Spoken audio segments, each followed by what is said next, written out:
And plenary debates have begun at the lower house of the proposed 2013 national budget. House Appropriations Panel Chair Joseph Emilio Abaya submitted the proposed outlay to the plenary and urged for its speedy passage. Freddy Abando returns with this report. The proposed 2013 national budget of 2.006 trillion pesos will be approved in 2 weeks. The allocation of funds were prioritized based on a program budgeting strategy to ensure maximum benefits for the people. Mr. Speaker, the 2013 budget is designed to strengthen public institutions' accountability to their mandates and performance targets. The performance budgeting and performance management system is deepened by moving towards the harmonization of all performance management systems into a single results-based performance management system, which will entail a common set performance scorecard as well as a government executive information system. The Conditional Cash Transfer Program, or CCT, will continue as the centerpiece program for poverty alleviation. The amount of 44 billion pesos to be implemented by the DSWD will cover education and health. It is not a dole-out but fulfills the President's social contract of inclusive growth. Education's 292 billion pesos is the biggest allocation. A key reform is the designation of the DPWH as the lead agency in implementing all infrastructure programs. Outgoing Appropriations Committee Chairman Congressman Joseph Abaya explained again that all items in the budget, including the special purpose funds, will be fully accounted for, and there is no basis for critics to say the budget will be used for the 2013 elections. Ituro nila yung specific provision na nakalagay, such 300 billion is subject to the discretion of the President, blah blah blah.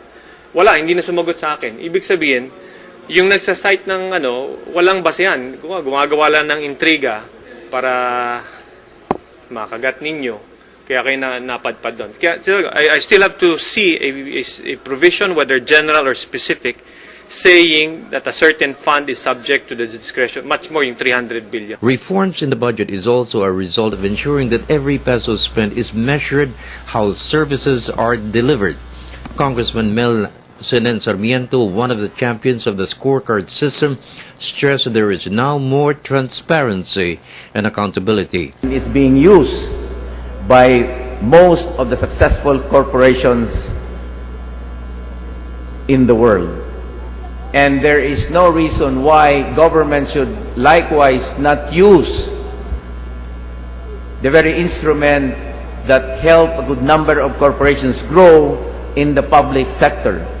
For the People's Television Network, this is Freddy Abando reporting.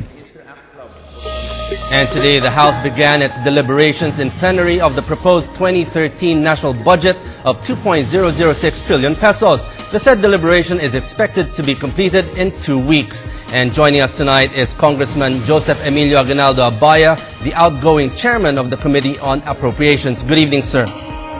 Hi, Robert. Good evening, and good evening to our televiewers. Yes, sir. Sir, will you finish the deliberations of the budget in 2 weeks? And what could prevent you from approving it on the second reading? Well, the scheduled voting for second reading is on the 20th of September, so that's 2 Thursdays from now. I don't really see any obstacle to this, similar to the previous the last 2 years' budget. We have fairly kept a good record in maintaining the schedule and keeping up to the schedule. So, sir, any major item in the budget which is controversial and could face, let's say, opposition, like the conditional cash transfer, or is there a proposal to cut the 44 billion peso budget for 2013? Well, there will be various proposals of cutting here and cutting there to be rechanneled to other projects. But I don't see a serious objection to the CCT. Clearly, this is a flagship project of the President to address poverty, and independent assessments, and both foreign and local, have conclusively said that this is an effective program and should be continued. Probably that will still generate some questions.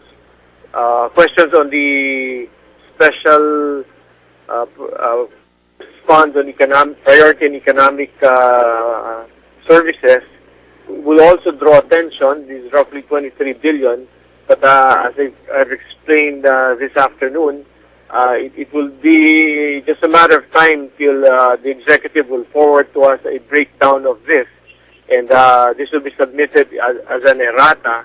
And I think bulk of it, if not all of it, will be broken down into items. I personally don't see any serious objections. Merely clarifications would be the better word to be used. Sir, another clarification for me, sir, on the issue of the 317 billion pesos of special purpose funds, which critics say will be used for the 2013 elections. Is there any truth to this? Yeah, I was listening to your audio a while ago. I honestly believe media was led astray because when we had the opportunity to take a look at this 317 special purpose fund, almost everything was tucked in there where you have the PDAP of congressmen, calamity fund, quick response fund, payment for pension, payment for GSIA. These are funds which are not subject to the discretion of the president, much more could be used for elections. This is merely a listing of all lump sum funds, but clearly they're like the calamity fund. This is not a fund that could be disaggregated and itemized at this point. What could really be looked into is that special priority economic fund. It is recognized as a lump sum worth 23 billion, as I've said. But I do expect that the executive will eventually give us a detailed breakdown of this to ensure that everything is itemized, won't be subject to the president's discretion, much more to the secretaries, and much more could not be used for elections. Sir, with regards to the zero budgeting, is this more effective in ensuring that every item or peso spent has been accounted for? Yes, you're referring to zero-based budgeting? Yes, sir. Yes, it is an approach such that every year DBM is in a position to evaluate the effectivity of a program.